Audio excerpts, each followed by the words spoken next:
Halo semuanya, langsung saja hari ini kita bakal membahas sebuah tempat di ujung barat Indonesia yang saking luar biasanya rasanya hampir seperti mitos.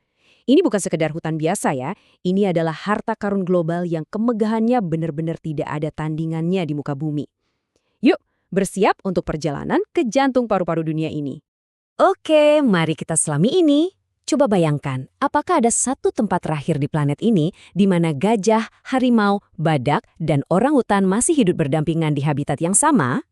Jawabannya ada. Dan kalian gak akan menemukan keajaiban ini di Amazon atau di hutan Kongo. Cuma di sini.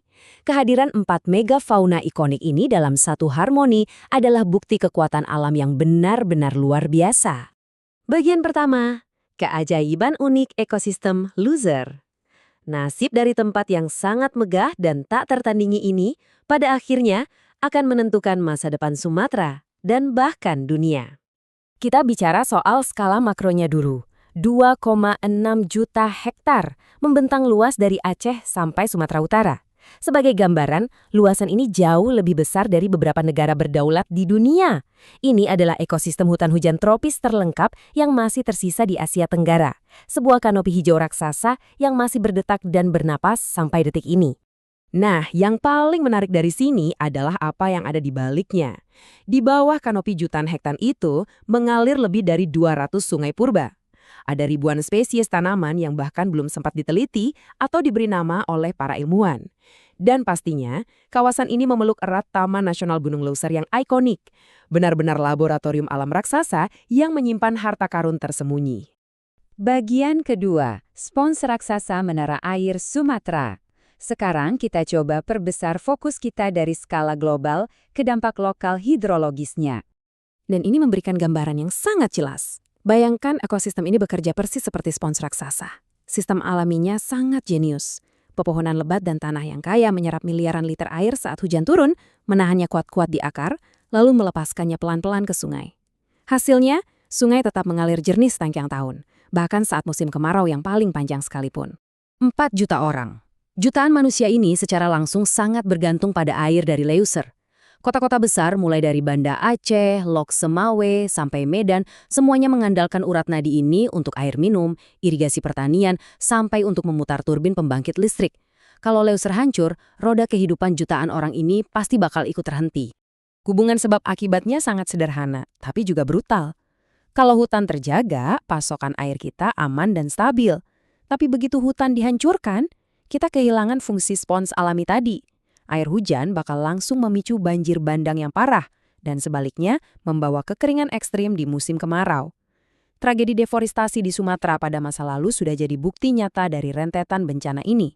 Bagian ketiga, benteng terakhir keanekaragaman hayati.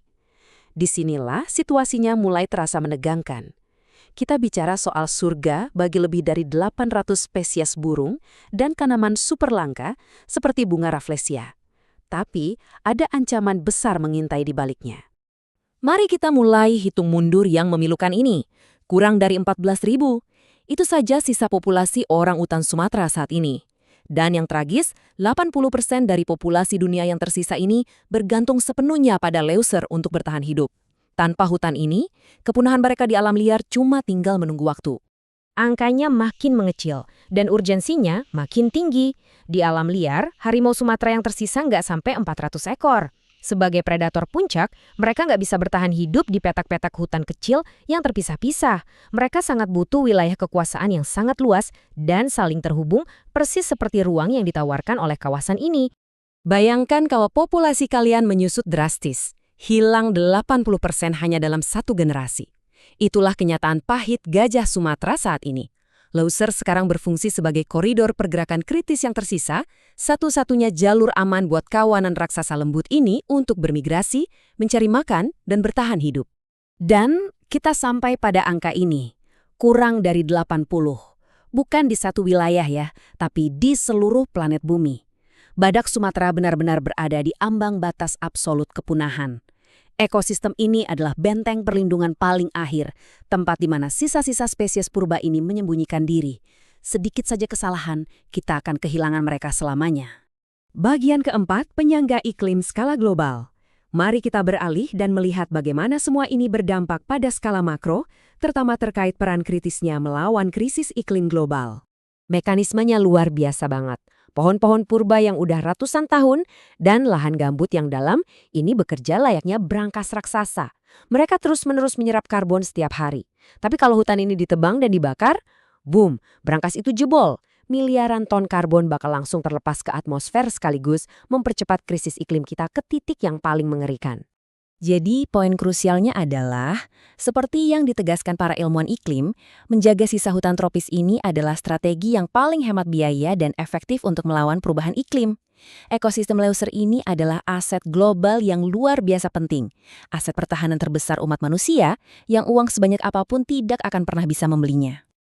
Bagian kelima, ancaman kritis di depan mata.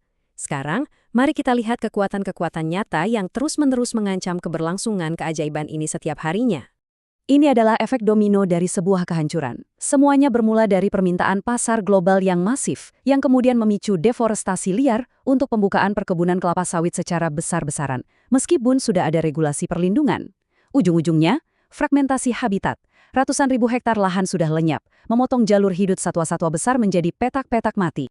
Dan tekanannya itu datang bertubi-tubi, berlapis-lapis. Mulai dari pemukiman ilegal yang terdorong oleh kemiskinan, perburuan liar untuk memasok pasar gelap, sampai proyek infrastruktur kayak jalan dan irigasi yang direncanakan dengan buruk sehingga memutus konektivitas alam.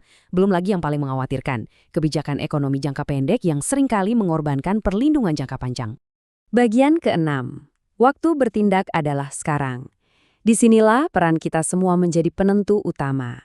Ingatlah satu hal ini, ekosistem seluas 2,6 juta hektar yang berevolusi secara sempurna selama jutaan tahun ini tidak akan pernah bisa dibangun ulang oleh tangan manusia. Ekosistem Leuser bukan sekedar warisan lokal, ini adalah warisan umat manusia yang tak tergantikan. Sekali hilang, ia benar-benar hilang selamanya. Lalu, apa sih yang bisa kita lakukan secara nyata? Mulailah dengan menjadi konsumen cerdas yang menolak produk hasil deforestasi. Dukung pahlawan konservasi lokal kita di garis depan. Dan yang terpenting, sebarkan informasi ini. Hutan yang tidak dikenal publik tidak akan pernah bisa dilindungi. Pemahaman dari ulasan kita kali ini adalah tameng pertama untuk kelestariannya. Pada akhirnya, pertanyaannya adalah ini, akankah kita menjadi generasi yang berhasil menyelamatkan Leuser atau justru generasi yang kehilangannya selamanya? Silahkan bagikan ulasan ini kepada teman-teman yang juga peduli agar kita bisa menciptakan dampak. Mari pastikan sejarah mengingat kita sebagai pelindungnya. Terima kasih sudah menyimak ulasan kali ini dan sampai jumpa.